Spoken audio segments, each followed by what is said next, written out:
നമസ്കാരം. പള്ളുരുത്തി മർച്ചന്റ്സ് അസോസിയേഷന്റെ 32ാമത് വാർഷിക പൊതുയോഗം കേരള വ്യാപാരി വ്യവസായി ഏകോപന സമിതി എറണാകുളം ജില്ലാ പ്രസിഡന്റ് PC ജേക്കബ് ഉദ്ഘാടനം ചെയ്തു.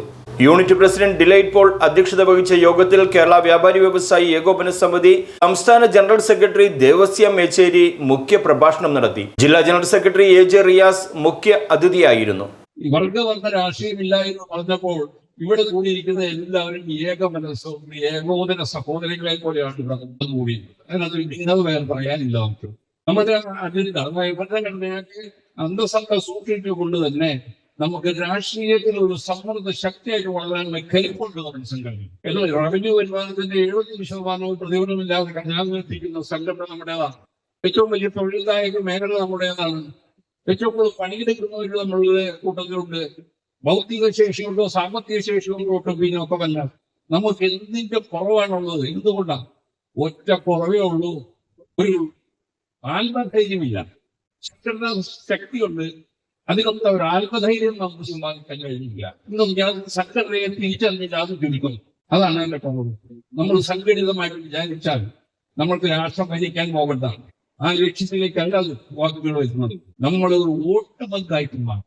നിങ്ങൾക്കറിയാമല്ലോ, ഈ കഴിഞ്ഞ 7 വർഷക്കാലം കേരളത്തിലെ ജനങ്ങൾ വ്യാപാരി കൂട്ടം കണ്ട കഷ്ടത ഇവിടെ ആരും ഉണ്ടായിരുന്നില്ല. ഗവൺമെന്റിന് പോലും കഴിയാത്ത രീതിയിൽ ഈ നാടിനെ സംരക്ഷിക്കാൻ മുന്നിട്ടിറങ്ങിയത് വ്യാപാരി കൂട്ടമാണ്.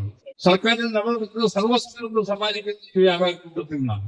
വ്യാപാരി നഷ്ടകാലം ഉണ്ടായപ്പോൾ പിന്നിൽ നിന്ന് കുത്താനല്ലാതെ ഒരു കൈത്താങ് തരാൻ സാധിച്ചിട്ടില്ല എന്നുള്ള ദുഃഖകരമായ ഒരു അവസ്ഥ നമ്മൾ പഠിക്കുമ്പോഴാണ് നമ്മൾ ഈ വട്ടം എങ്ങനെ പോയാലും ശരിയാകുമെന്ന് ആലോചിക്കുന്നത്.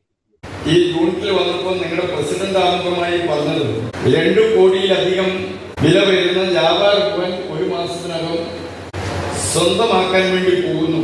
അതിൽ 90% നടപടികളൊക്കെ പൂർത്തീകരിച്ചു എന്ന് പറയുമ്പോൾ അത് ആശ്ചര്യത്തോടെയും അതിശയത്തോടെയും മാത്രമേ കേൾക്കാൻ വേണ്ടി സാധിക്കുള്ളൂ. കാരണം ഇതുപോലെയുള്ള ഒരു ചെറിയ പ്രദേശം, സാമ്പത്തിക ശേഷി വലിയ തോതിലില്ലാത്ത പ്രദേശത്ത് കോവിഡ് മൂലവും നോട്ട് നിരോധനം മൂലവും GST മൂലവും ഒക്കെ വ്യാപാര തകർച്ച നേരിട്ടുകൊണ്ടിരിക്കുന്ന ഘട്ടത്തിൽ വ്യാപാരം നിർത്തിപ്പോകണമെന്ന് പല സ്ഥലത്തെയും വ്യാപാരികൾ ചിന്തിച്ചുകൊണ്ടിരിക്കുന്ന ഒരു സാഹചര്യത്തിൽ ഇത്രയും മൂല്യമുള്ള ഒരു വ്യാപാര ഭവൻ സ്വന്തമാക്കാൻ കഴിയുന്ന രീതിയിലുള്ള ഒരു യൂണിറ്റിനെ ശക്തിപ്പെടുത്തുന്ന സ്ഥലം.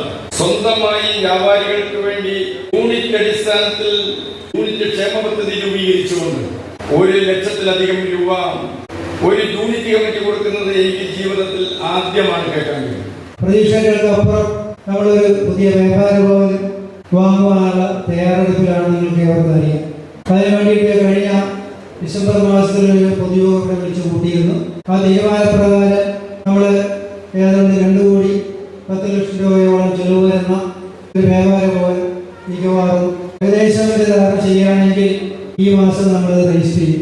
കെട്ടിട ഫണ്ടുകൾ വേണ്ട 90% അംഗങ്ങൾ കൃത്യമായ പിരിവുകൾ നൽകിക്കൊണ്ട് മുൻപിൽ അത് വാങ്ങാൻ ചെയ്യാനായിട്ടുണ്ട്. ക്ഷേമതയെ സംബന്ധിച്ച് പറയുകയാണെങ്കിൽ കേരള വ്യാപാരി വ്യവസായ സമിതിയുടെ നേതൃത്വത്തിൽ നടത്തി വരുന്ന ജില്ലാ ക്ഷേമതയും സംസ്ഥാന ക്ഷേമതയും ഉൾപ്പെടെയുള്ള ജില്ലാ യൂണിറ്റ് ക്ഷേമത ഉൾപ്പെടെയുള്ള അപകട ഇൻഷുറൻസ് ഉൾപ്പെടെയുള്ള പദ്ധതികളിൽ ചേർത്തിട്ടുള്ള ഒരാൾക്ക് ഏതാണ്ട് 4 ലക്ഷത്തിൽ രൂപ ക്ലെയിമായിട്ട് ലഭിക്കുന്ന തരത്തിലേക്ക് നമ്മൾ മാറി. മരണാനന്തര ക്ഷേമനിധി വിതരണം ജില്ലാ സെക്രട്ടറി KA ജോസഫ് നിർവഹിച്ചു. 70 വയസ്സ് കഴിഞ്ഞ അംഗങ്ങൾക്കുള്ള പെൻഷൻ വിതരണം കൊച്ചി നിയോജക മണ്ഡലം ജനറൽ സെക്രട്ടറി PC സുനിൽകുമാർ നിർവഹിച്ചു. പുതിയ ബിൽഡിംഗ് നിർമ്മാണ ഫണ്ടിന്റെ സർട്ടിഫിക്കറ്റ് വിതരണം കൊച്ചി നിയോജക മണ്ഡലം ട്രഷറർ KV ആന്റണിയും നിർവഹിച്ചു.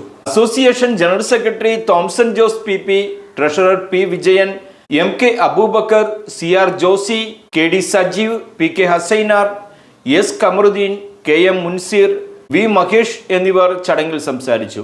2024-26 പ്രവർത്തന വർഷത്തേക്കുള്ള പ്രസിഡന്റായി ഡിലൈറ്റ് പോളിനെയും ജനറൽ സെക്രട്ടറിയായി തോംസൺ ജോസ് PP-യെയും ട്രഷററായി P വിജയനെയും തെരഞ്ഞെടുത്തു. കൊച്ചിയിൽ നിന്നും മറ്റൊരു വിശേഷവുമായി കാണാം. Ridjan Rebello, news today, Kochi.